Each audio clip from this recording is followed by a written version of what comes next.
institutions internationales et régionales, telles que les Nations Unies, l'Association des banques et des établissements de crédit africains, l'Union des banques maghrébines. Il est également membre du Conseil d'analyse économique tunisien. Merci. Bonjour, Monsieur Saïden. Bonjour, notre deuxième speaker est Monsieur Benjeloun. Donc, Monsieur Benjeloun est un banquier.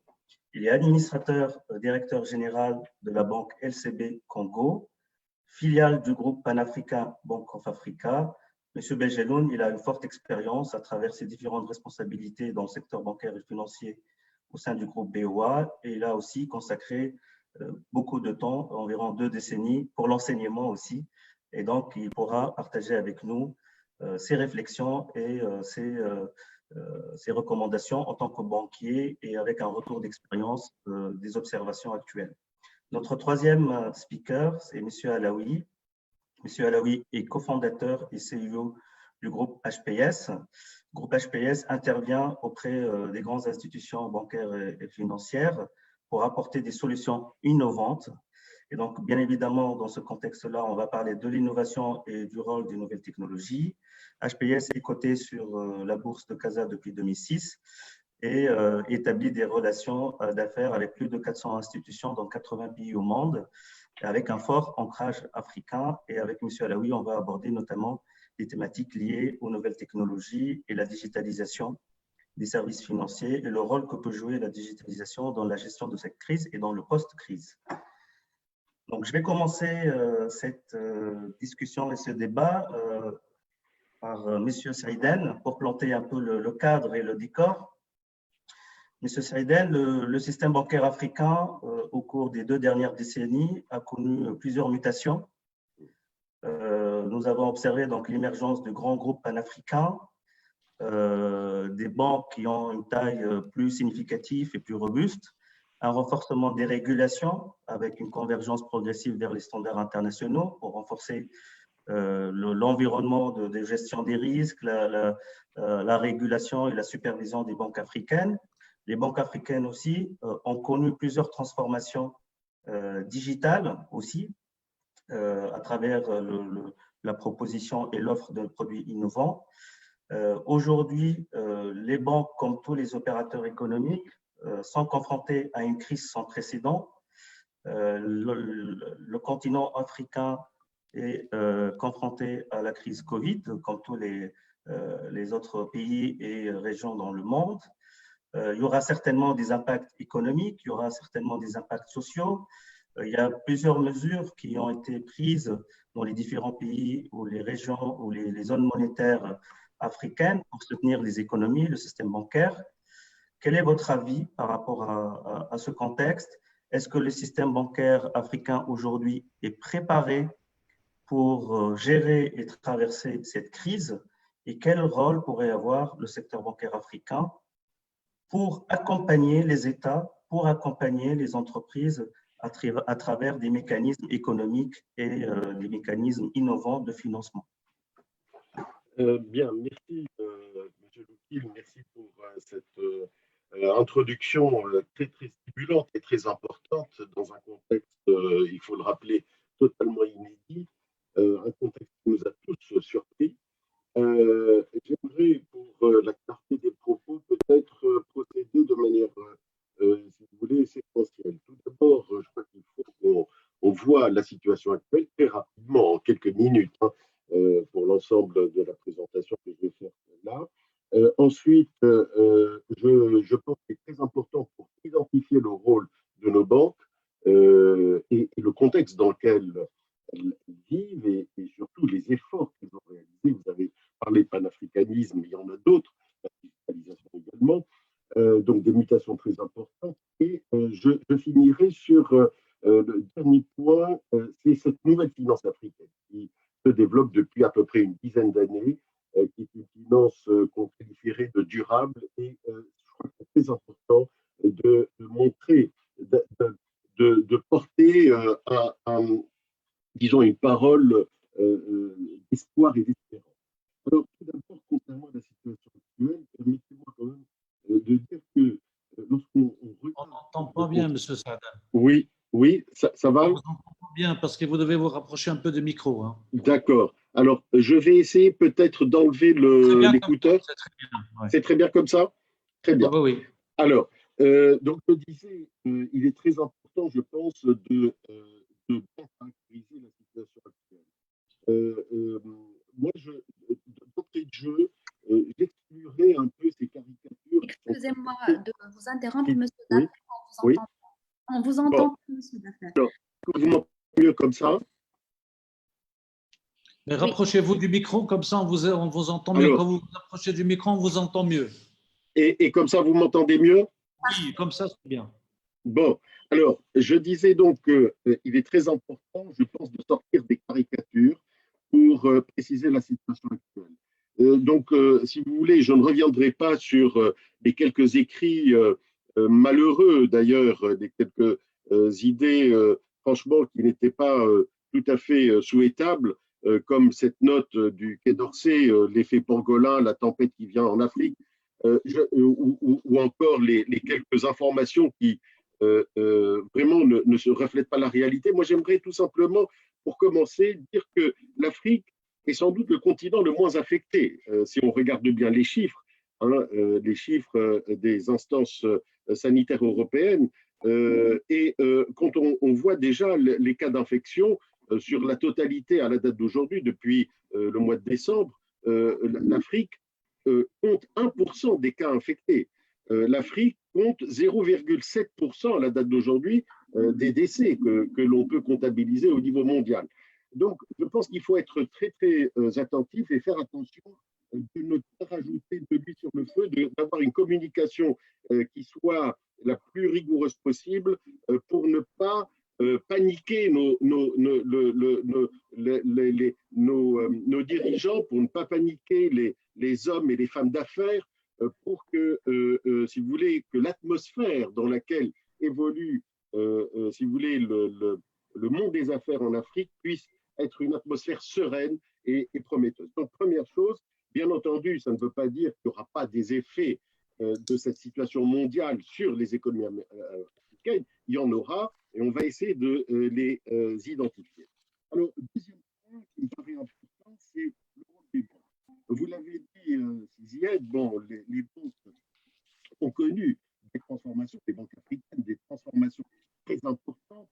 On peut noter tout d'abord ce mouvement de restructuration et si Mohamed Benjelloun en est, si je puis dire, l'illustration à travers Bank of Africa, c'est-à-dire ce panafricanisme qui permet de relier l'ensemble des pays africains, qui permet d'irriguer, de créer des conduites, en quelque sorte, qui permettent d'irriguer les investissements et le commerce. Ça, c'est un point très important, mais les banques africaines sont aussi des banques qui doivent aujourd'hui sans doute jouer un rôle inédit par rapport à une situation inédite. Je dirais que leur rôle en termes de soutien à la politique économique est un rôle très important. Nous sommes dans une situation inédite, ça veut dire que nous sommes dans un contexte qui n'est pas du tout conventionnel, et sans doute il faut qu'on sorte des sentiers battus et des politiques économiques conventionnelles. Il est très important que les banques et les banquiers puissent assumer leur rôle pour accompagner l'État. L'État seul dans nos économies ne pourra pas résoudre le choc économique latéral ou frontal auquel il sera confronté du fait du Covid-19. Et sans doute, et c'est très important, sans parler d'hélicoptère drop, de balancer de l'argent par hélicoptère, je pense qu'il faut au minimum du patriotisme économique, je répète, du patriotisme économique. Ce patriotisme est aujourd'hui très, très important à mobiliser auprès de nos dirigeants pour accompagner justement ces politiques économiques inédites sans rentrer dans les détails. Et troisièmement, et je finirai là-dessus, c'est je pense que la situation actuelle reste néanmoins porteuse d'espoir.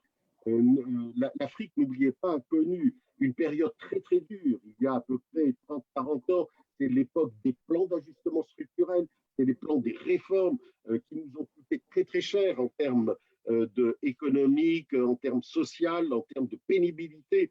On a dû montrer patte blanche aux instances multilatérales, FMI, Banque mondiale, et ces restructurations aujourd'hui portent leurs construit. Aujourd'hui, il est très important de noter que les banques africaines sont dans le 21e siècle. Elles ne sont pas dans le 20e siècle. Elles sont dans le 21e siècle du fait des nouvelles pratiques que nos dirigeants ont adoptées, du fait également de tout cet effort qu'on fait à travers le digital pour réduire la fracture numérique, mais aussi pour contribuer à l'inclusion financière, et aussi permet de dresser un véritable continent intégré à travers la stratégie du panafricanisme, EcoBank, BGFI Bank, Coris Bank, Bank of Africa, etc. Donc, c'est très important, je pense, de bien noter que finalement, il y a des avantages très importants, hein, si vous voulez, que les banques africaines ont réalisés. Il ne faut pas que tous ces sacrifices tombent à l'eau aujourd'hui du fait du Covid-19. Et je pense que du fait de ces restructurations que nous avons entreprises déjà depuis plus de 10 ans, les banques africaines sauront être résilientes et sauront travailler la main dans la main avec l'État pour accompagner justement ce choc qui n'est pas un choc latéral comme pour la crise de 2007, qui est un choc frontal, même si, je répète, nous ne sommes pas concernés véritablement par la pandémie, si je voulais, hein, de manière directe, hein, pour le moment en tout cas. Voilà ce que je dis, et mais aussi pour pouvoir On ne vous entend pas très bien, Monsieur Saïden, le son coupe. voilà. Ben, écoutez, là, on vous entend mieux. Voilà, je vous passe la parole. Merci, Monsieur Saïden. Je retiens qu'effectivement, par rapport aux derniers chiffres, que d'un point de vue sanitaire, aujourd'hui, le continent africain est relativement épargné par cette pandémie. Par contre, effectivement, comme d'autres pays et d'autres continents, des mesures de protection, des mesures sanitaires, de confinement ont été prises. Et ces mesures-là, bien évidemment, impactent l'activité des entreprises, impactent la trésorerie des entreprises, les emplois, et par conséquent, l'activité économique.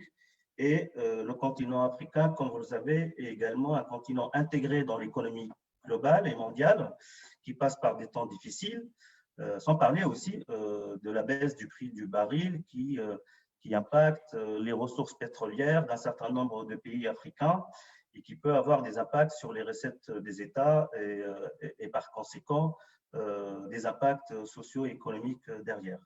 Je m'oriente vers M. Benjeloun. M. Saïden a évoqué un contexte non conventionnel qui nécessite des mesures non conventionnelles également. On ne peut pas traiter ce type de gestion de crise ou d'impact avec des outils et des mécanismes conventionnels et habituels. Votre retour d'expérience en tant que banquier appartenant à un groupe panafricain, d'un point de vue macro, est-ce qu'aujourd'hui, les banques ont pris des initiatives auprès des autorités, par exemple, pour proposer des solutions innovantes, pour proposer des mécanismes de soutien aux entreprises? Dans les différents États, il y a des mesures d'accompagnement, mais le système bancaire et les banques panafricaines en particulier auront un rôle important et significatif à jouer dans le cadre de la gestion de la crise et dans l'accompagnement des entreprises. Est-ce que vous pouvez partager avec nous, M. Benjeloun, votre retour d'expérience et peut-être quelques recommandations pour accompagner au mieux les entreprises dans le cadre de cette crise?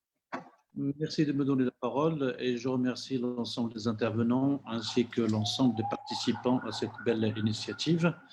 Donc, je rebondirai d'abord sur deux points qui ont été évoqués par notre ami Saïden. D'abord, la propagation de cette pandémie n'est pas aussi terrible dans les débuts aujourd'hui, puisque, comme il l'avait si bien dit, nous ne sommes pas encore bien affectés comme en Europe aujourd'hui. On voit que pratiquement il y a un nombre énorme de morts, avec 5 pays en tête qui sont les plus riches au monde et qui malheureusement n'ont pas pu juguler cette crise malgré l'anticipation de certains et pas d'autres.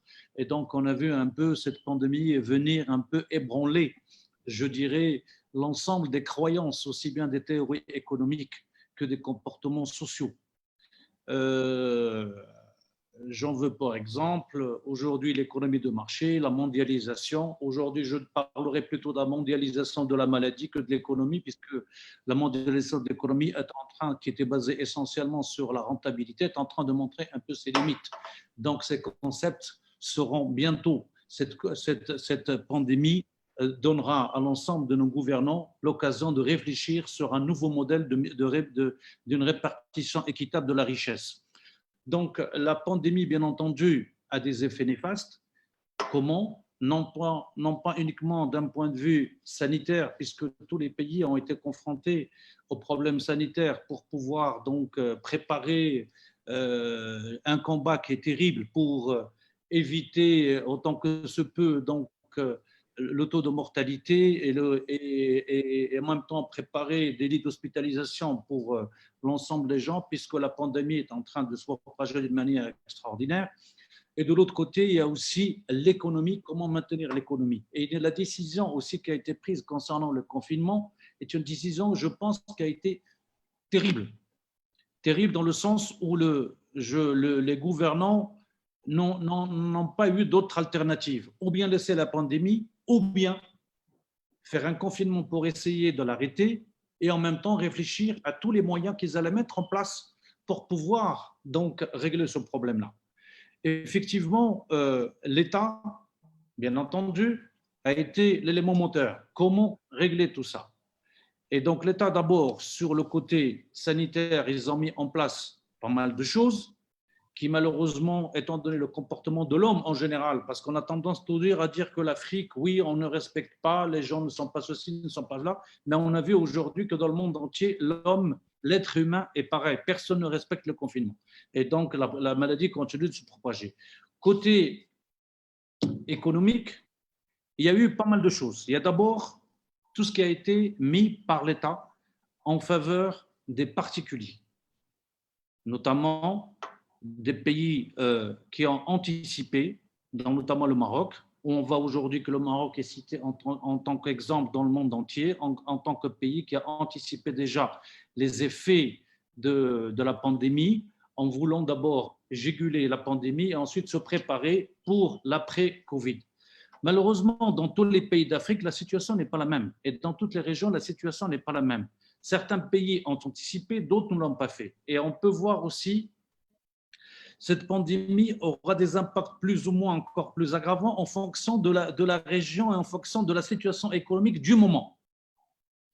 Aujourd'hui, quand vous voyez l'Afrique de l'Ouest, qui est mieux attachée et mieux attelée au Maroc, par exemple, où nous avons vu beaucoup d'investissements d'IDE, aussi bien d'étrangers que de Marocains, où la situation économique et, je dirais, l'économie est diversifiée, malgré le fait qu'elle est touchée aussi par le problème des exportations de la matière première, l'or, le pétrole et tout ça, parce qu'aujourd'hui, puisque la demande se fait de plus en plus rare, donc les prix sont en baisse. Et là, nous verrons aussi comme recommandation aussi pour ces pays-là, comme à l'instar aussi de l'Indonésie, de l'Asie, comment ils ont fait pour un peu aussi se sortir du sous-développement. Et de l'autre côté, nous avons des pays qui étaient déjà dans une crise assez sévère, dans notamment l'Afrique centrale. Et ceci, puisque ce sont des pays qui ont basé leur économie sur un seul produit qui est le pétrole, les revenus du pétrole. Et le pétrole, la baisse qu'il y a aujourd'hui à cause de la pandémie est une baisse encore plus drastique que la première, puisque les prix de pétrole, on est descendu de $100 le baril à 80 jusqu'à arriver à 65. Même les premières projections aujourd'hui des États de l'Afrique centrale ont basé au départ leurs prévisions sur un baril à 55.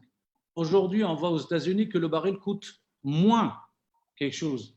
Aujourd'hui, c'était avant-hier, ici au Congo, on a fait une loi rectificative, on a mis un prix du baril à $25. Donc, vous voyez que d'un côté, l'État va voir ses revenus baisser d'une manière drastique.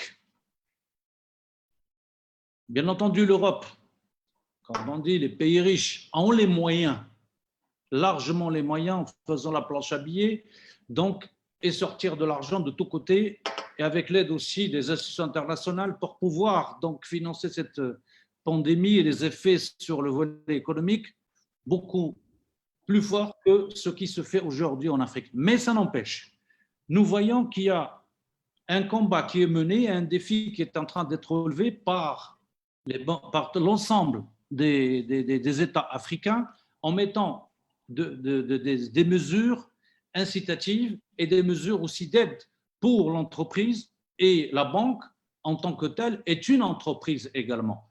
Donc la banque aussi a besoin de soutien pour pouvoir soutenir l'économie.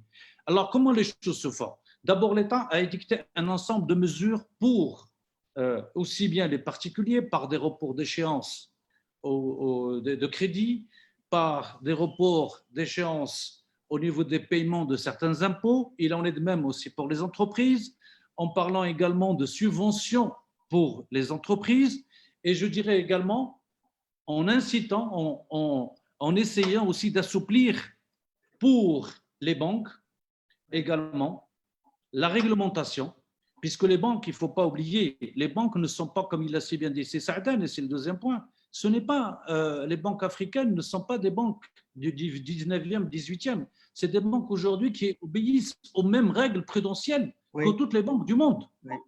Nous avons vécu BAL 1, BAL 2, BAL 3, depuis l'encadrement jusqu'à la libéralisation. Donc nous obéissons absolument, et comme nous appartenons à un groupe donc, qui est, je dirais, international, tel que celui que toutes les banques que vous avez citées, bien entendu la BOA, c'est une banque qui est, comme j'aime à répéter toujours ce que dit un ancien un patron qui est toujours là à Casablanca, la BOA existe au lever et au coucher du soleil. Elle est partout aujourd'hui. Elle existe en Asie, elle existe en Afrique, elle existe également en Europe.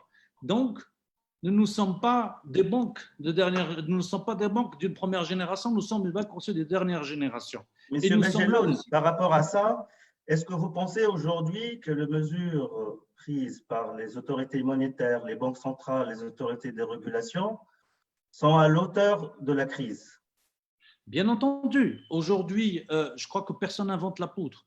Tout ce qui a été dit, toutes les mesures qui ont été édictées dans tous les pays sont pratiquement les mêmes.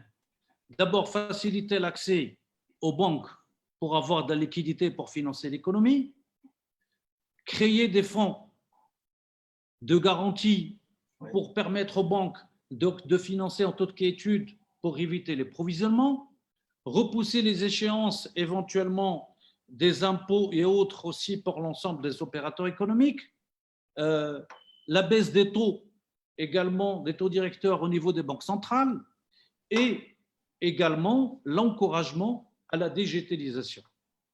Aujourd'hui, comme on le voit au Maroc, il y a un fonds de garantie qui existe déjà. Et ce fonds de garantie, on a appelé en son sein une nouvelle norme, c'est Oxygène. Oxygène qui est là pour justement soutenir les entreprises qui étaient saines et qui sont entrées en difficulté à cause du coronavirus et de cette pandémie. D'accord? Il a instruit les banques, donc, à travers la Banque centrale, donc, d'aider ces gens, soit pour le fonds de roulement, soit pour faire face aux charges fixes, d'accord? Soit pour, justement, repousser les échéances de 3 mois, renouvelables 2 fois. En attendant, on va. Parce qu'on ne connaît pas encore, on a pris des mesures qui sont un peu courtes de durée parce qu'on ne connaît pas encore quelle est la durée de cette pandémie. Est-ce que ça va être 6 mois? Est-ce que ça va être 10 mois? Est-ce que ça va… On n'en sait rien. D'accord? Mais toujours est-il, les banques, s'ils n'avaient pas également eu ces facilitations au niveau des banques centrales, elles n'auraient pu financer. Parce que les banques, c'est des banques intermédiaires. Elles jouent le rôle donc, de collecteurs d'argent pour le placer auprès du public, c'est-à-dire entreprises et autres. Aujourd'hui, je ne vous cache pas, aujourd'hui, avec le confinement, on n'a que des retraits. Nous n'avons que des retraits parce que les gens, d'abord, il y a une panique générale. Et là, ça nous amène, M. Benjeloun, à la problématique de liquidité. Parce que le confinement Les banques et l'arrêt des activités économiques va impacter la trésorerie des entreprises. Les moratoires ou les décalages des échéanciers vont impacter la liquidité des banques et par conséquent impacter aussi leur capacité de refinancement des économies. Et c'est là où le rôle des banques centrales et des autorités monétaires est important pour renflouer les mécanismes de refinancement des banques pour pouvoir soutenir les entreprises. Bien entendu, les banques centrales ont déjà joué leur jeu dans la mesure où ils ont pratiquement doublé les fonds qu'ils mettent à la disposition des banques. Ils ont assouplé les conditions d'accès, surtout au niveau des crédits marginaux, donc de l'effet marginal. Donc, ils ont baissé les taux comme je l'ai dit. Maintenant, ils ont aussi élargi le papier aussi que l'on peut refinancer pour les papiers privés également, donc les collatéraux. Donc, aujourd'hui, la liquidité, les banques centrales sont là pour accompagner cette pandémie et pour encourager les banques. Bien entendu, la seule chose qui restait pour les banques, pour éviter justement les provisions, parce que quand on emprunte, on est obligé de rembourser, et si on n'a pas un mécanisme de garantie, on ne peut pas donc prêter. Donc, l'État a créé justement des fonds de garantie justement pour faire face, pour accompagner les banques, donc justement, et les sécuriser dans cette volonté d'accompagner d'accompagner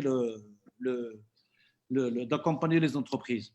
Mais le problème qui se pose, c'est surtout l'après. Et je pense que, et là je veux lancer pour les pays africains qui sont encore en retrait par rapport aux pays de l'Afrique de l'Ouest, notamment l'Afrique centrale, et notamment le Congo. Il va falloir penser sur une politique de développement d'après Covid. Le Covid, il va durer, il durera tant qu'il durera, mais il va falloir réfléchir. Aujourd'hui, toute l'Afrique est exportatrice de matières brutes, de matières premières brutes. Pourquoi ne pas commencer à réfléchir sur la transformation? C'est un peu comme le textile. Au départ, on faisait de la façon. Aujourd'hui, on a commencé à faire aujourd'hui au Maroc même des produits finis. Ouais.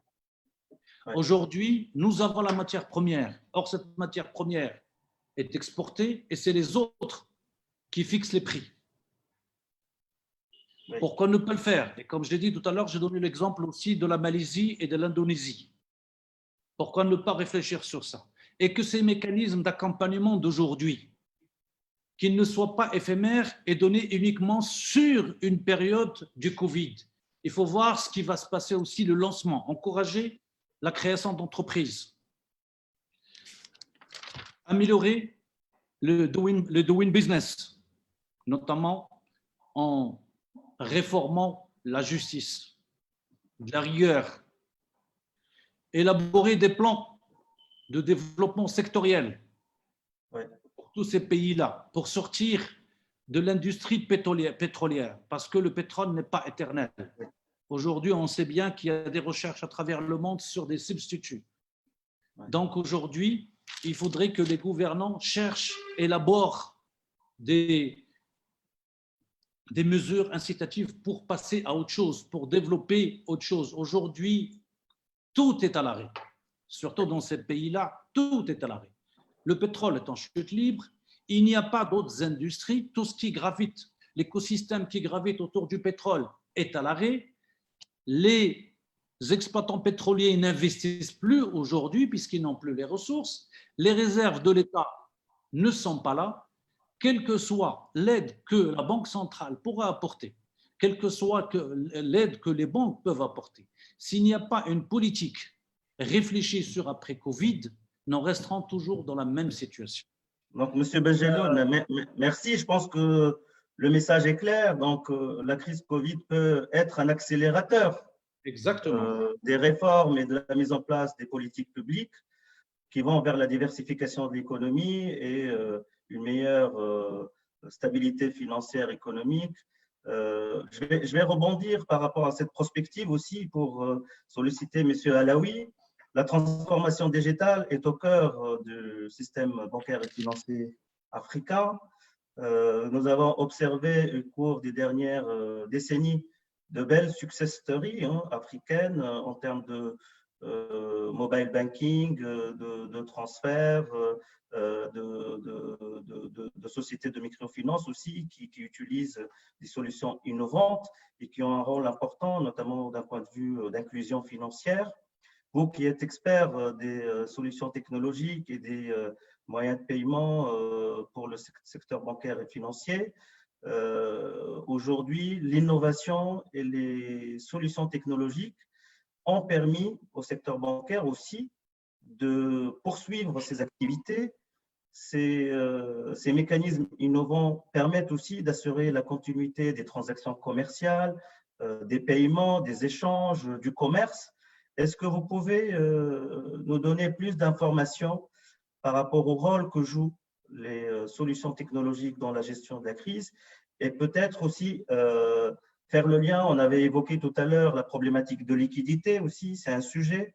Donc le digital aussi, le décaching peut jouer un rôle en termes de collecte et de transformation de cette liquidité qui est diffuse au sein de la société et des entreprises. Et puis peut-être aussi un peu de prospective par rapport à l'impact de cette crise dans la transformation digitale et des services financiers, peut-être aussi dans l'accélération des réformes, parce qu'on sait aussi que dans certains pays africains aujourd'hui, même si les solutions technologiques sont là, il y a encore dans certains pays un certain retard pour réformer les textes et pour aller de l'avant dans la mise en place de ces solutions technologiques. Très bien, donc tout d'abord, merci beaucoup de m'avoir invité et merci à tous les participants d'être là et bien évidemment aux autres panélistes. Je voudrais rebondir sur un certain nombre de sujets qui ont été adressés précédemment. Donc le premier du professeur Sadan qui nous dit que c'est un choc latéral et frontal, alors qu'il est frontal. On peut aussi le qualifier par rapport à la crise de 2008 qui était une crise financière. En fait, l'économie marchait bien, il n'y avait pas de dysfonctionnement, alors que là, en fait, c'est l'économie qui s'arrête.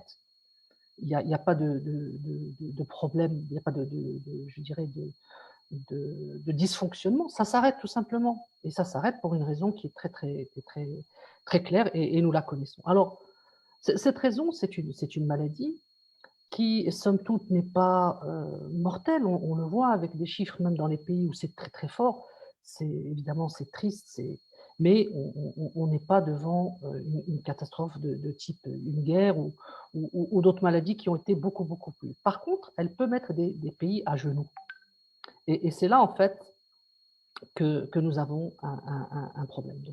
Et beaucoup plus dans nos pays, en Afrique, où les infrastructures ne pourraient pas supporter un afflux de malades. Donc les solutions par rapport à ce problème sont forcément le confinement. Alors, ce confinement et cette distanciation sociale, en fait, génèrent d'autres problèmes.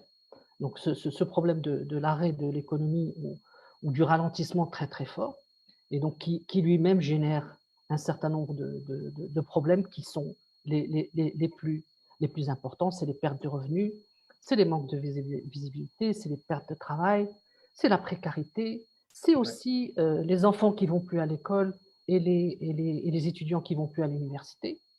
Alors, par rapport à ces problèmes sanitaires ou à ces problèmes d'économie, quelles sont les solutions?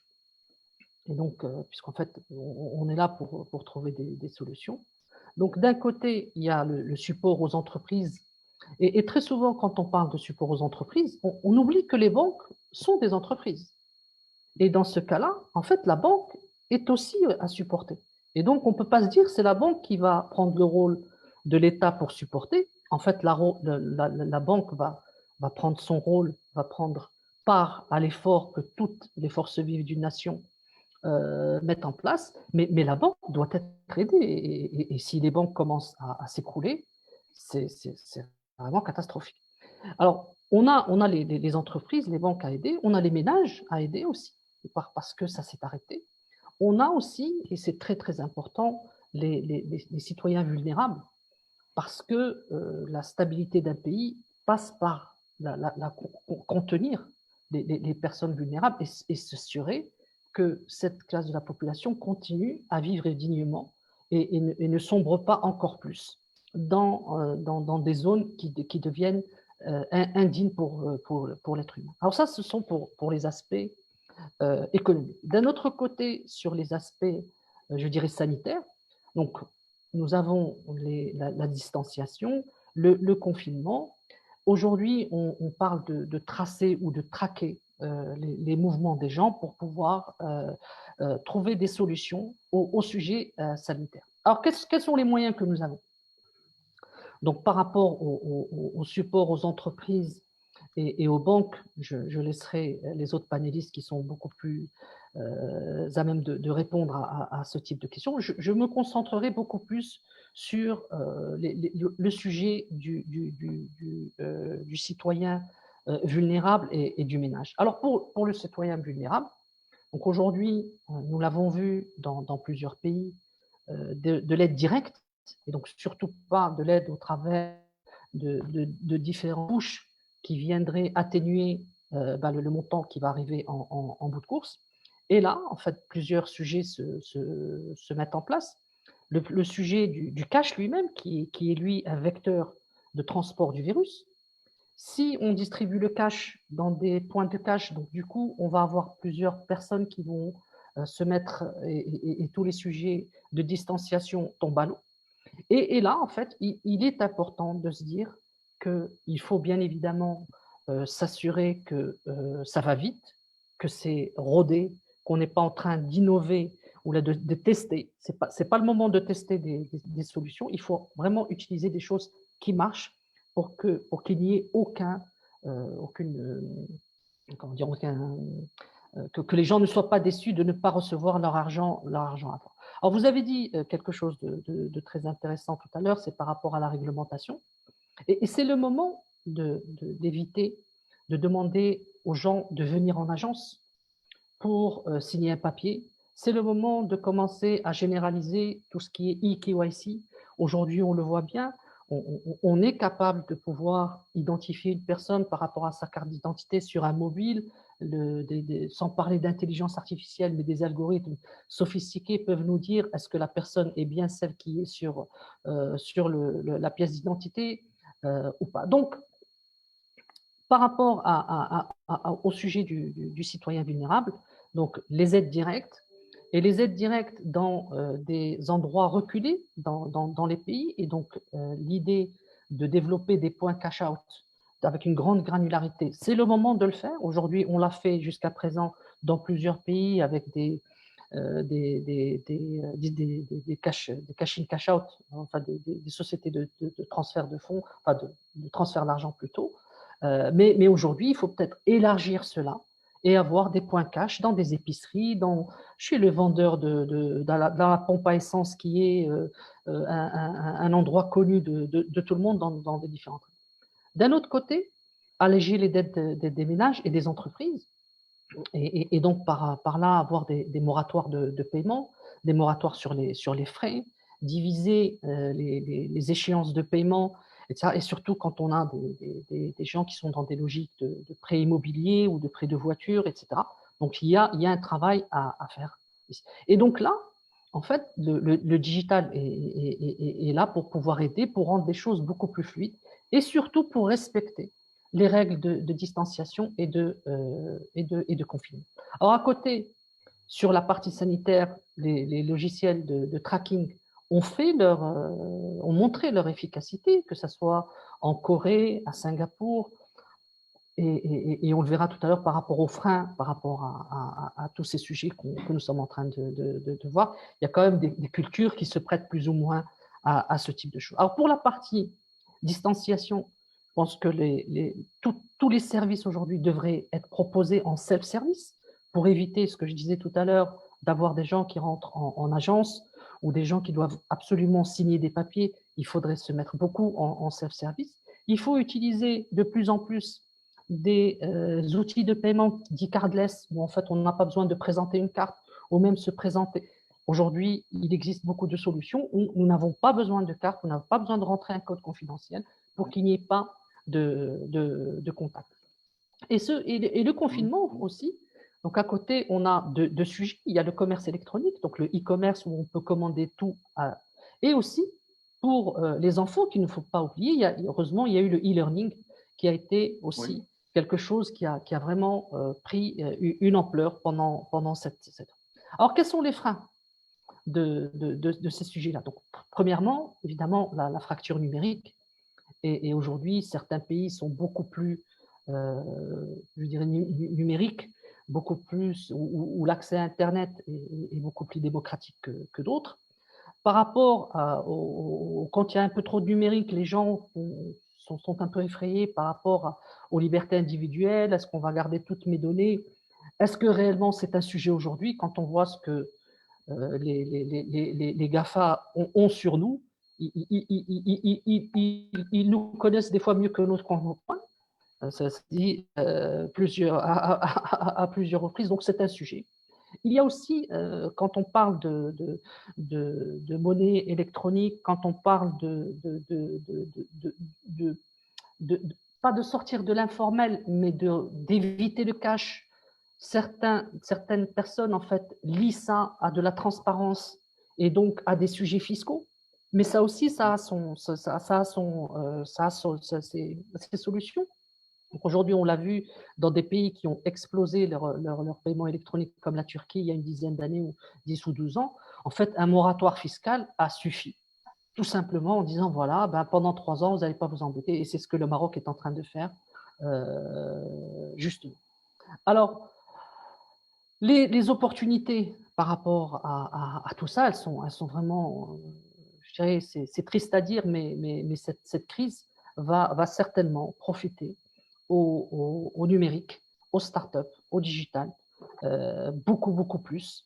Et certains disent que cette crise sanitaire aura fait beaucoup plus de victimes de petites entreprises que d'humains. Je pense que ce n'est pas forcément faux, mais elle va permettre et on l'avait vu dans la crise de 2008, il y avait toutes les startups dites fintech sont sorties des cendres des grandes banques qui se sont effondrées. J'espère que là, en fait, on aura une autre génération d'entrepreneurs qui viendront. Alors, il y a la prise de conscience de l'opportunité du digital par des gouvernements qui, jusque-là, étaient un peu réticents. Non, c'est presque des gadgets. Non, on le voit bien aujourd'hui. Si on avait été beaucoup plus digitaux, on aurait eu beaucoup moins de problèmes. Il y a des nouveaux métiers qui vont arriver. Il y a aussi, je pense, dans plusieurs pays, une action citoyenne. Il y a beaucoup de gens qui se sont sentis beaucoup plus citoyens qu'avant. Ils ont participé. On le voit dans certains pays où on va dire que le respect des règles n'était pas dans les gènes. Et bizarrement, pendant cette époque, pendant cette période, les gens font beaucoup plus attention et sont beaucoup plus, je dirais, il y a beaucoup plus d'empathie. Les gens font attention aux autres et c'est très bien. Et il y a des secteurs qui souffraient de la lourdeur administrative que vous avez dit, le microcrédit par exemple, qui, avec ce digital, va vraiment s'épanouir. On l'a vu, je crois, dans un webinaire il y a quelques jours, l'administration avec le digital qui va aussi prendre une autre dimension, et le secteur bancaire. Donc, par rapport à ça, il y a d'autres éléments que je voudrais partager avec vous, mais je vais peut-être les laisser pour la conclusion de quelles sont les opportunités qu'on pourrait avoir. Merci, Monsieur Alaoui, pour cette contribution très enrichissante. Vous avez évoqué le terme de fracture numérique, et je sais que M. Saïden a fait pas mal de recherches sur le sujet, sur le gap numérique en Afrique, et puis sur la nouvelle finance qui se met en place en Afrique à travers une finance plus durable, plus inclusive, plus moderne. Monsieur Saïden, de votre point de vue, quelle est aujourd'hui la capacité de résilience du secteur bancaire africain face à cette crise? Quelle est sa marge de manœuvre? Quels sont les mécanismes innovants qu'il pourrait proposer?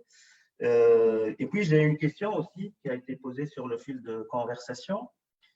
Est-ce que cette crise pourrait amener à une modification de la structure bancaire africaine à travers des mouvements stratégiques de rapprochement ou des concentrations entre des acteurs bancaires dans certains pays du fait de cette crise? Si vous pouvez activer votre micro, Monsieur Saïden.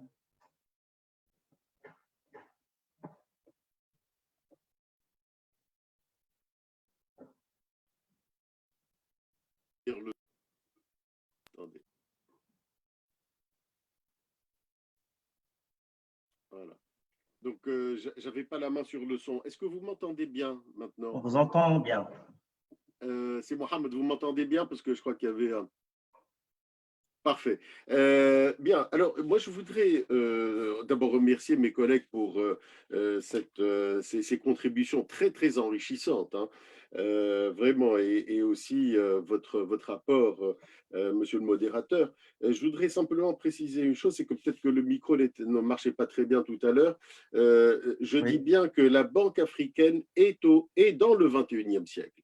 Elle est dans le 21e siècle, hein. On est bien d'accord, c'est Mohamed. Par ailleurs, le choc du Covid, c'est un choc frontal, hein. Le choc financier de 2007 était latéral, voilà, hein, que les choses soient claires. Donc, il est frontal. Nous allons le vivre dans notre chair, hein, ça c'est clair, et nos entreprises le vivent aujourd'hui. Je vous remercie vraiment beaucoup parce que dans ce que vous avez présenté, il y a beaucoup de pistes prometteuses qui feraient l'objet, qui devraient faire l'objet d'approfondissement. Tout d'abord, je pense que le Covid-19 est une opportunité. Moi, je pense qu'il faut qu'on le voit comme étant une opportunité aujourd'hui.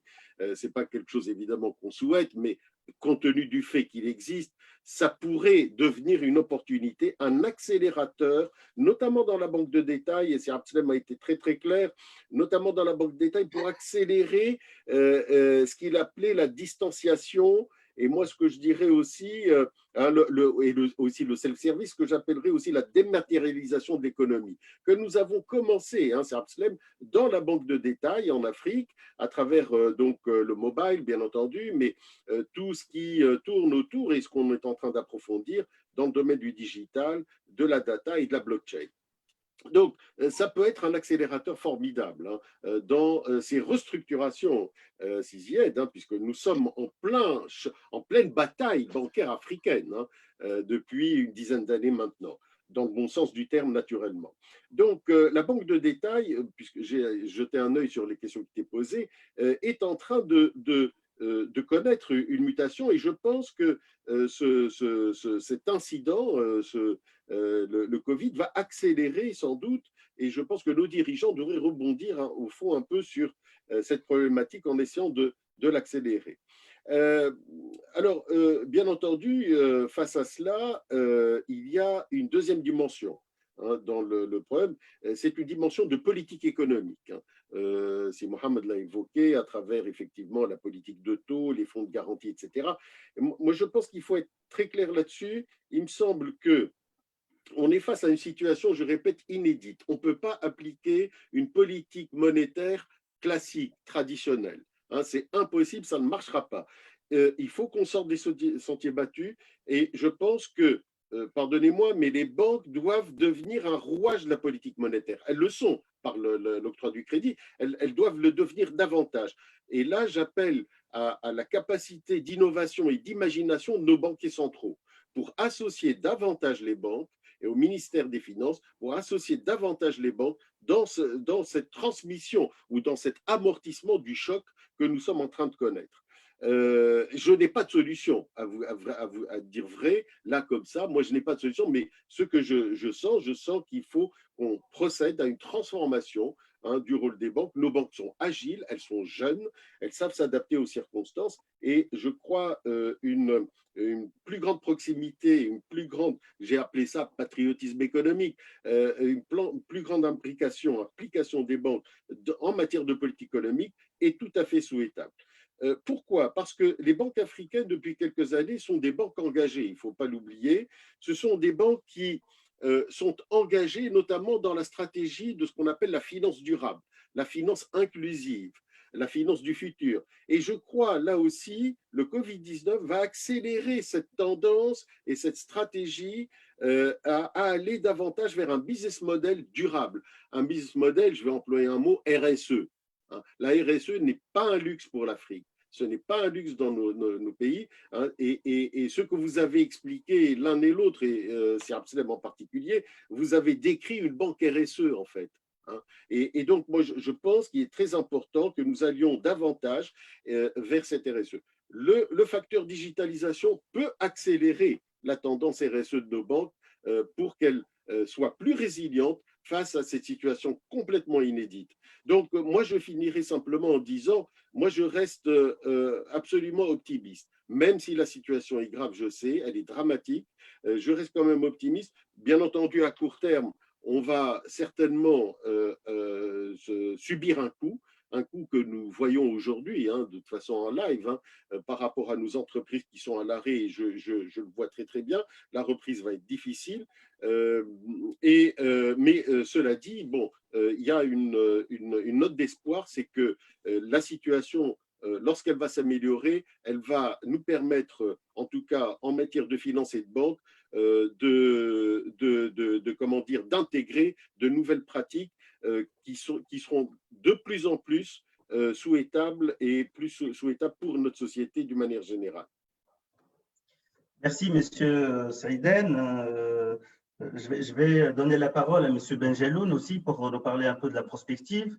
Cette crise, Monsieur Benjeloun, aura certainement des impacts sur les modèles d'affaires des banques africaines, sur l'expérience client, sur les services offerts, sur la digitalisation, sur la relation entre les États, les autorités monétaires, le régulateur et les banques. Est-ce que vous pouvez nous donner votre avis par rapport aux éventuels impacts et comment le banque peut jouer un rôle de moteur pour accélérer tous ces changements? Je pense qu'il y a un problème de connexion. Monsieur Benjeloun, votre image est figée. Je pense qu'il y a un problème de connexion. Peut-être si vous pouvez vous déconnecter et se reconnecter pour avoir la connexion. Monsieur Alaoui, du coup, je vais vous donner la parole en attendant que Monsieur Benjeloun revienne avec nous. Donc, cette crise certainement va accélérer la transformation des modèles d'affaires des banques, l'accès aux solutions innovantes. Il y a aussi un rôle que les banques doivent jouer, la dimension RSE, la dimension inclusive, développement durable est très importante, notamment en Afrique où le taux de bancarisation reste faible, où dans certains pays, nous avons des économies relativement fragiles et qui sont en plein développement. Donc, comment vous voyez les choses post-crise? Alors, ce que je voudrais dire et rebondir ce qu'a dit le professeur Saïden, c'est donc l'Afrique qui s'est beaucoup digitalisée, qui a mis le pied dans le 21e siècle, en tout cas pour les banques. Et là, en fait, on peut s'inspirer et prendre des leçons du monde des telcos. Et quand on voit aujourd'hui ce qu'ont fait les telcos en Afrique, c'est juste un modèle d'entreprise et qui sont aussi bien RSE parce qu'ils sont au fin fond de toutes les campagnes et personne n'est exclu. Ce sont des entreprises qui sont florissantes. Ce sont des entreprises qui participent au PIB de chaque pays de manière très significative et en plus sans polluer et sans qu'il y ait beaucoup de dommages collatéraux, je dirais. Et là, en fait, c'est un vrai modèle. Et quand on regarde comment cela a été possible parce qu'il y a eu des investissements forts au début et que, en fait, la réglementation a été faite post-business et pas l'inverse. Et en fait, ça, c'est très important. Quand on commence à réglementer avant d'avoir du business, ce business, il n'avance pas. Par contre, quand on commence à réglementer après qu'il y ait du business, en fait, on se dit, tiens, ben, il faut corriger ci, il faut protéger le consommateur. Et ça, pour moi, c'est un point très important. Alors, pour revenir au sujet, quelles sont les opportunités et quelles sont, on a parlé de RSE, on a parlé de nouveaux modèles d'affaires. Je voudrais partager avec vous une réflexion que nous menons avec un certain nombre de partenaires sur plusieurs pays. Et je prendrai le Maroc en particulier. Donc, au Maroc, il y a une étude et qu'il faudrait peut-être refaire dans plusieurs pays il y a quelques années qui a montré que nous avons plus de 99% des transactions commerciales qui sont faites en cash, en nombre, et 90% du volume, ce qui est quand même incroyable. Et ça, pour vous donner une idée, donc il y a quelques années, c'était 150 milliards de dollars. C'était 1,5 fois le PIB du Maroc qui circule en cash. Alors, c'est évidemment de l'économie parallèle, c'est évidemment de l'informel, mais en tout cas, il y a 150 milliards de dollars qui circulent en cash. Et donc, sans vouloir effrayer les différents acteurs, parce que peut-être que les moyens de paiement électronique n'étaient pas là, mais imaginons un seul instant qu'on récupère, qu'on arrive à pomper une partie de ce cash et qui arrive dans les banques, du coup, il y a plus de liquidité. Du coup, les crédits vont être certainement moins chers et le coût de ce cash a été évalué, tenez-vous bien, à 0,7% du PIB. Donc, en ne faisant rien du tout, en pompant un peu de cash, je ne suis pas un grand économiste, mais bon, j'ai quand même compris ce mécanisme. En fait, on va avoir un PIB qui va monter, donc le coût de la dette qui va descendre, et du coup, il va y avoir un impact partout. Et donc, il ne faut pas croire que le cash est forcément quelque chose. C'est vrai qu'il résout beaucoup de problèmes, il ne disparaîtra jamais, c'est clair, et il ne faut pas qu'il disparaisse.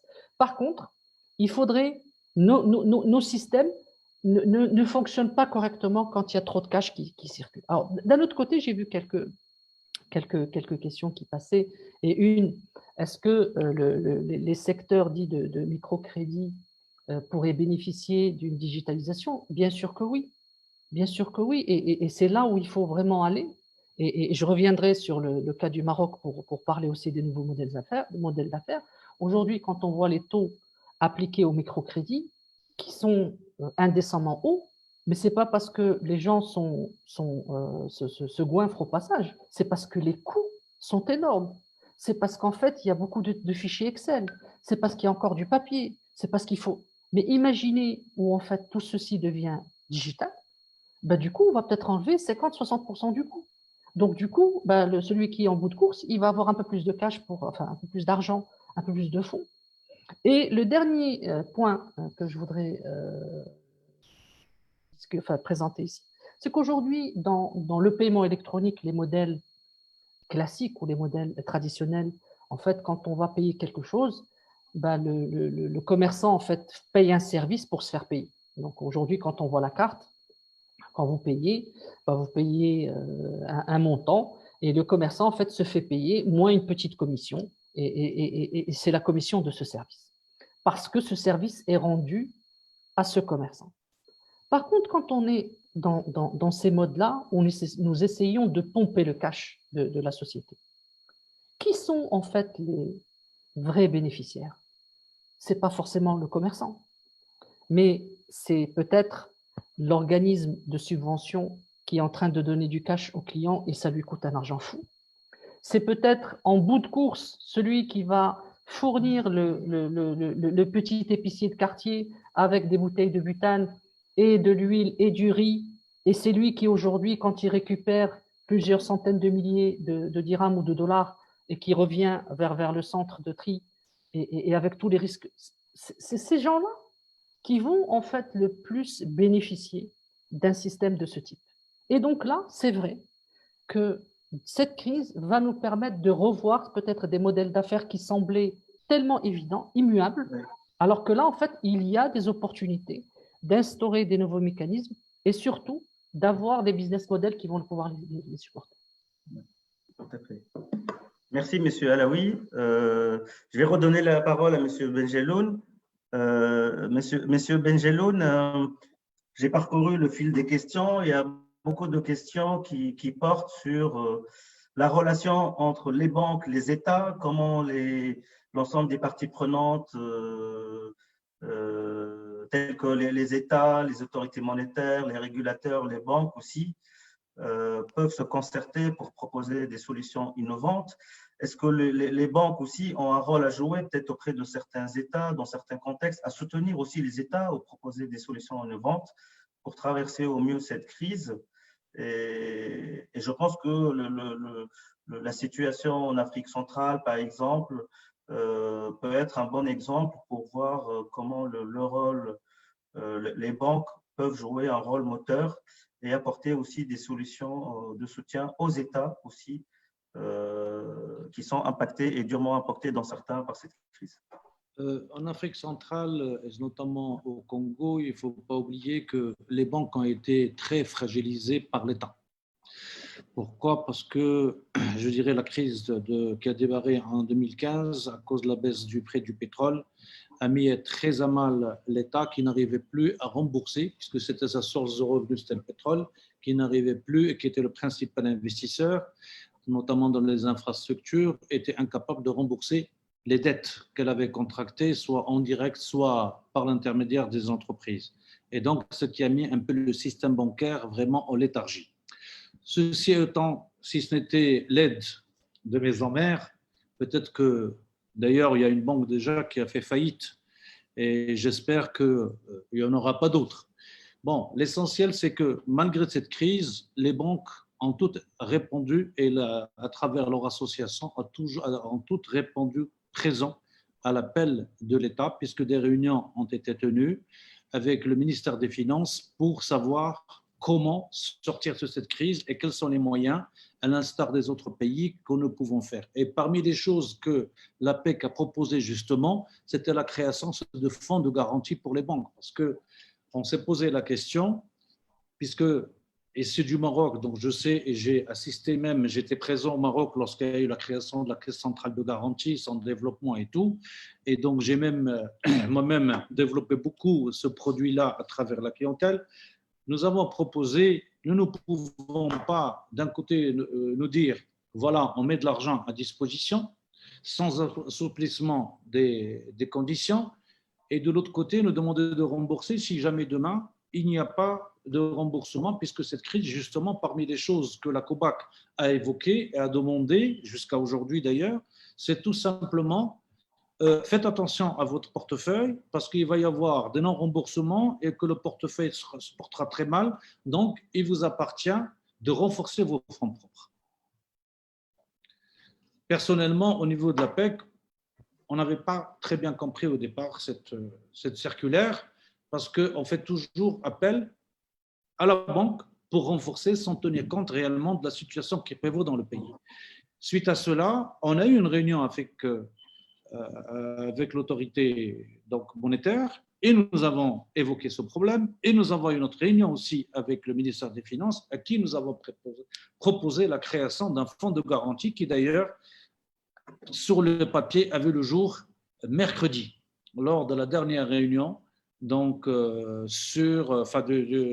gouvernement pour la loi rectificative de la loi de finances. Et donc il y a un fonds qui a été créé. Sauf, il y a un fonds Covid qui est à part, il y a un fonds de solidarité, mais qui est, lui, pour les entreprises. Bon, ce fonds au Maroc a été créé juste un moment où c'était juste après 2008, et suite. Je pense qu'il y a un problème de connexion. Aux effets néfastes, parce que même la crise de 2008 n'est pas arrivée au Maroc d'une manière frontale. Et donc, au Maroc, et d'ailleurs, je pense que c'est qui avait initié. C'était, je pense, à l'occasion du problème de la série des strates, le gros problème qui était un problème systémique. Et c'est là où l'idée a été proposée de créer un fonds de garantie pour soutenir justement l'entreprise. Et ce fonds, toutes les banques sont aujourd'hui actionnaires dedans, avec l'État, et qui est géré par des dirigeants de différents horizons pour garder un peu de la rigueur, de la transparence dans cette gestion. Et nous savons aujourd'hui que ce fonds au Maroc est une vraie réussite, dans la mesure où nous avons déjà évité une première crise lorsque nous avons créé le fonds de soutien aux entreprises en difficulté. Et si on n'avait pas fait ça, on aurait déjà vu une catastrophe. Or, aujourd'hui, le taux de sinistralité dans l'Afrique centrale est de 20%, ce qui est énorme. Et jusqu'à aujourd'hui, rien n'a été fait en faveur de ces entreprises. Donc aujourd'hui, je pense que l'État a pris conscience également. Et une réflexion doit être maintenant faite, non seulement, je le dis bien, dans ces pays-là, sur qu'est-ce que nous pouvons faire pour accompagner le Covid, ou je dirais atténuer les effets, mais réfléchir également sur de nouveaux modèles économiques qui nous permettraient de passer ce pas, de franchir ce pas et passer au développement plutôt que de continuer à parler toujours qu'est-ce que nous allons faire pour juguler, mais pour développer. Et c'est ce que j'avais dit tout à l'heure. En tout cas, dans la zone, le problème qui se pose aussi également, c'est que, contrairement à ce qu'on peut penser, où les gens vivent dans les villages et tout ça, et qu'ils sont de la terre, ils ont toujours vécu à côté de la terre. Mais les gens ne sont pas agriculteurs, malheureusement. Il y a beaucoup de choses qui ont été perdues dans le temps. Peut-être jadis, oui, mais aujourd'hui, non. Il n'y a pas une politique agricole. Nous savons que le pays est essentiellement et exclusivement importateur. Aujourd'hui, avec la baisse des devises, avec la baisse des recettes de devises, on se pose la question. Aujourd'hui même, au niveau de la réglementation de l'Afrique centrale, les banques cèdent 70% de leurs avoirs en devises à la Banque centrale. Et il nous reste que 30% pour financer. Or, aujourd'hui, l'ensemble des secteurs sont en crise. Il y a l'industrie du bois, il y a la forêt. Aujourd'hui, on n'exporte plus rien, comme il l'a dit Hassan Alaoui. L'économie est à l'arrêt. Donc aujourd'hui, l'aide internationale devrait être la bienvenue. Il y a déjà la signature avec le FMI, mais malheureusement, tous les pays de la sous-région n'ont pas encore signé. Il reste 2 pays. Enfin, il reste un pays qui n'a pas encore signé, un qui a signé, mais ça bloque toujours. Il y a juste un premier déblocage et ça bloque toujours parce qu'il y a non-respect justement des 48 recommandations qu'a édictées le FMI. Donc aujourd'hui, il ne fait même pas partie des pays pour qui on a donné un nouveau délai de remboursement. Au niveau international et surtout pour certains pays, je pense que uniquement différer le paiement n'est pas une solution. Je pense qu'il va falloir abandonner l'endettement. Parce qu'aujourd'hui, ces pays-là ne peuvent plus s'endetter plus encore. Même s'il n'y a pas d'intérêt, comme on a fait aujourd'hui pour les clients au niveau des banques, il faudrait qu'il y ait un abandon. Au niveau des banques, on abandonne les intérêts de retard. Mais au niveau des États, il faut abandonner carrément le capital pour permettre à ces pays de refaire surface. À condition, bien entendu, que ces pays réfléchissent sur un modèle économique de développement. Ne serait-ce qu'emprunter déjà à ce qui existe, faire un benchmark sur des pays qui sont également touchés, mais qui continuent quand même de tourner plus ou moins, notamment dans les pays ici, nous avons vu que le secteur informel est énorme. Il n'y a pas de mesures incitatives du tout pour ramener ces gens à rentrer. Il y a de l'argent qui est dans les coffres. Il n'y a pas d'amnistie fiscale pour amener ces gens à réinvestir ce qu'ils ont dans les coffres dans le pays. Ça serait une bonne chose. Baisser également la tarification douanière, parce que même sur les intrants, on peut aller jusqu'à 50%. Vous parlez des commissions des banques. Effectivement, les banques centrales ont demandé, pour encourager effectivement à juste titre la digitalisation, de baisser un peu. Mais ce que nous voyons ici au niveau de cette zone centrale, c'est que d'un côté, on prélève les astreintes, on prélève les commissions, on prélève les taux de commission pour la banque centrale, pour la faire vivre, et de l'autre côté, on demande aux banques de réduire les commissions, d'exonérer carrément certaines opérations de commission, sachant que nous sommes en période de crise. Aujourd'hui, les intérêts, c'est du virtuel, puisque personne ne rembourse. Comprenez, c'est du virtuel. On touche des garanties, on touche des intérêts, qui sont sur le papier. Donc, d'où le problème de liquidité qu'on est en train de régler par le recours à la Banque centrale. Maintenant, ce fonds de garantie, la question ne s'est pas posée au Maroc, parce qu'il y avait le fonds de garantie, on peut prendre la Banque centrale, prêter, et nous avons le crédit est garanti à 90%. Le problème ne se posait pas. Mais moi, j'irai plus loin. Quid des entreprises qui ont été restructurées avant le Covid, qui ont commencé à prendre des couleurs, et les Covid les a enfoncées. Est-ce qu'elles ont été prises en compte? Au Maroc, le problème ne se pose pas, puisqu'il y a la CCG et on peut régler. Mais dans les pays africains, est-ce que cette condition est tenable pour ces entreprises? Je ne le pense pas, parce que les banques aussi seront également amenées à provisionner ces créances. Donc, ce qui fait, nous avons demandé également au ministère des Finances d'intervenir auprès de la COBAC pour demander l'assouplissement des règles prudentielles, et notamment sur les provisionnements.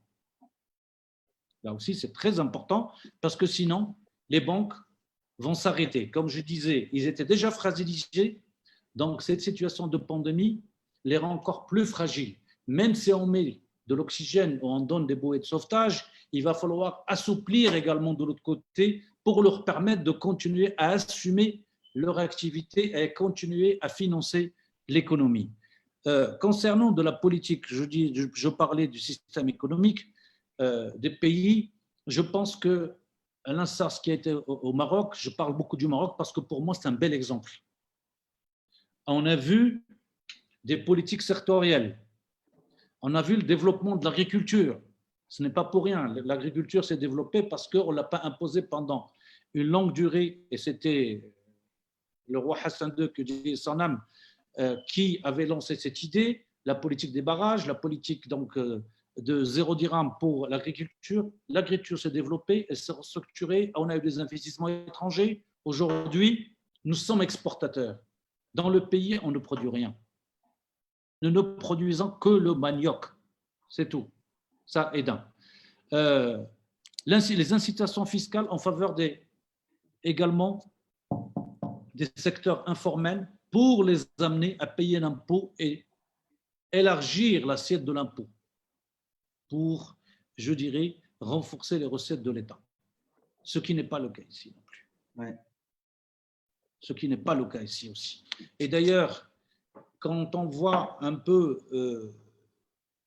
la loi de finances rectificative d'aujourd'hui, il y aura une récession de moins 9%. Ce qui est énorme pour un pays d'Afrique. Ce qui est énorme. Parce que d'un côté, l'État est obligé de faire des concessions pour l'entreprise, pour les particuliers, et de l'autre côté, elle est obligée, donc elle abandonne par conséquent des recettes, et de l'autre côté, elle est obligée de faire des efforts pour faire face aux problèmes, je dirais, des ménages. Il faut bien, aujourd'hui encore, le problème des ménages se pose beaucoup plus d'acuité. Heureusement que la population n'est pas énorme, mais il y a des gens qui vivent au fin fond de la forêt, qui vivent le jour, qu'on a confinés aujourd'hui. Comment ces gens-là, ces ménages vont vivre? Et jusqu'à quand? Et donc, c'est pour ça qu'on voit que dans certains pays, on commence de plus en plus à parler de déconfinement progressif. Parce que quel que soit l'État, il ne pourra pas continuer à subvenir aux besoins des ménages éternellement. Effectivement, merci M. Benjeloun. Les impacts socio-économiques, effectivement, notamment dans les pays africains, sont importants et à prendre en considération avec beaucoup de vigilance et de bienveillance. Nous avons beaucoup de questions, parce qu'il nous reste à peu près une quinzaine de minutes pour ne pas déborder. Nous avons aussi une participation remarquable de différents représentants de banques africaines à ce webinaire. Je vais peut-être, la prochaine question, parmi les questions, je vais la poser à M. Saïden, peut-être pour donner une vision un peu plus globale et macro de la chose. Bien évidemment, le système bancaire, il s'inscrit dans des économies et on parle d'une crise sans précédent qui touche tous les secteurs, qui touche les entreprises, les États, les populations. Quelle est la réponse ou le rôle, le système bancaire, comment peut-il s'inscrire dans une réponse globale à l'échelle d'un pays, d'une région, voire à l'échelle internationale? On a parlé aussi du rôle des bailleurs de fonds internationaux pour soutenir les États et les systèmes bancaires et financiers. Comment tout ça s'articule? Si on prend un peu de recul et essayer peut-être de trouver des solutions ou des propositions constructives. Alors, évidemment, il faut beaucoup d'humilité face à la complexité du contexte dans lequel on se trouve. Nos amis l'ont rappelé, on peut envisager des politiques monétaires conventionnelles, baisse des taux d'intérêt. J'ai vu sur une des conversations du webinar, certains s'interrogeaient, on baisse les taux, mais de toute façon, les banques n'arrivent pas à prêter. Il y a un blocage aujourd'hui, et on pourrait même parler d'un crédit crunch, hein, en quelque sorte. Il y a l'activité est à l'arrêt. Donc, vous voyez, une baisse des taux d'intérêt, utiliser un instrument classique, ça n'aboutit à rien. Moi, je dirais, bon, vraiment,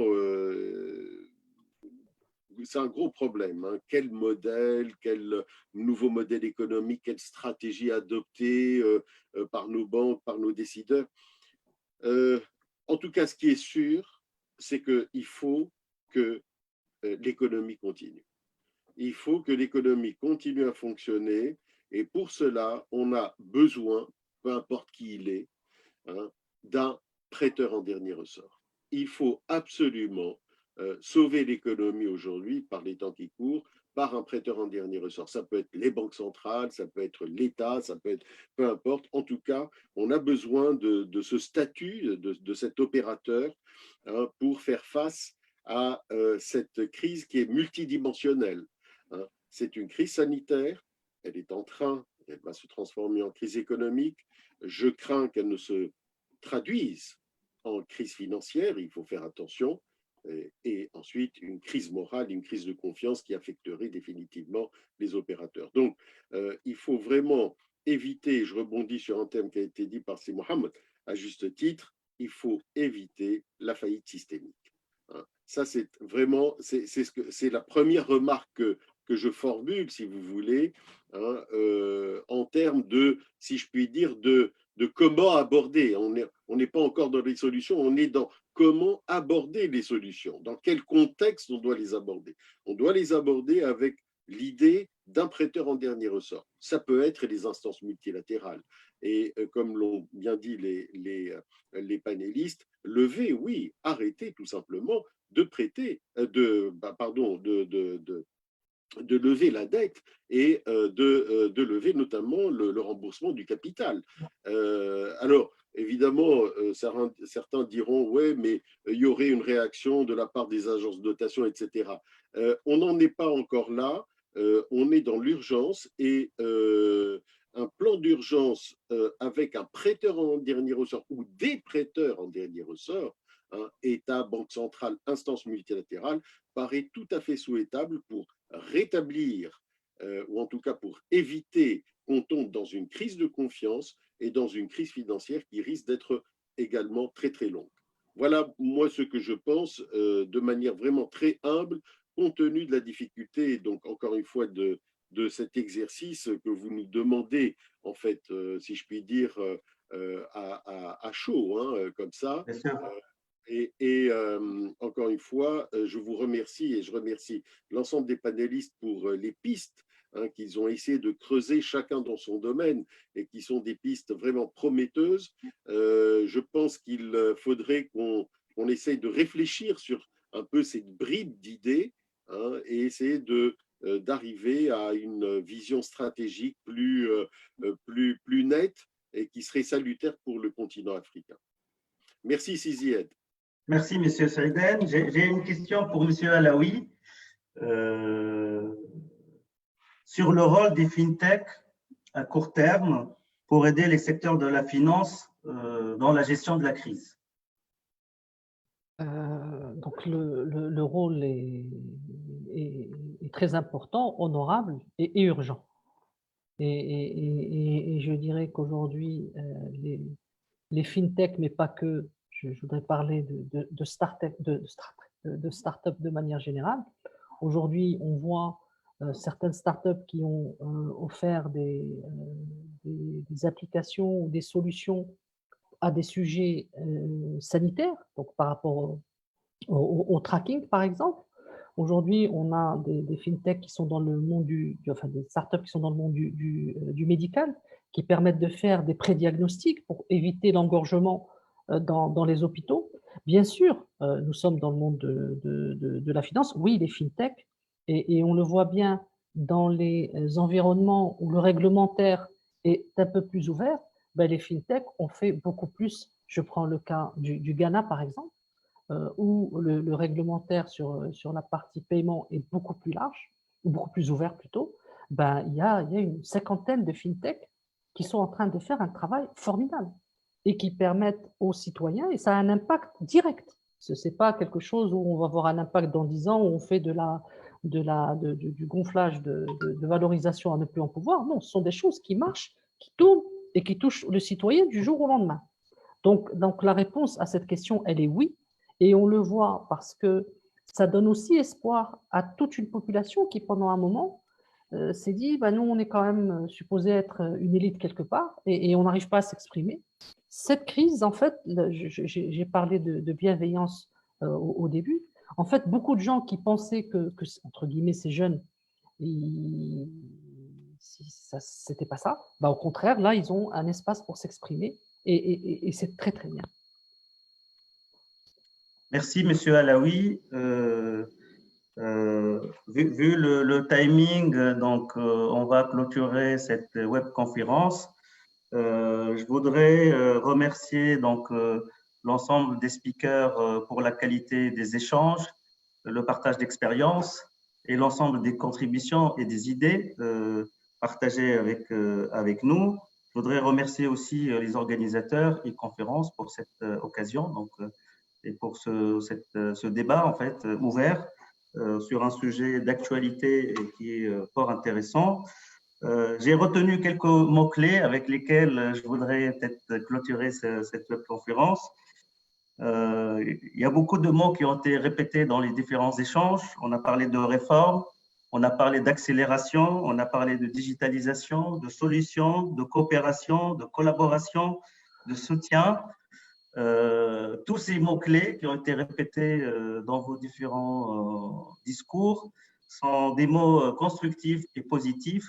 Et je pense que ça serait bien de clôturer ce débat sur un message positif et optimiste, parce que la crise est là, mais il y aura l'après-crise et il faudrait aussi tirer les conséquences pour accélérer un certain nombre de réformes.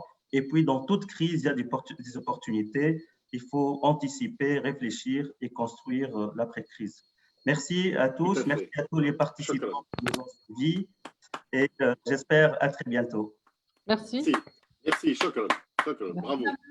Je vous remercie, chers intervenants et chers participants. C'était très honorable de vous avoir parmi nous.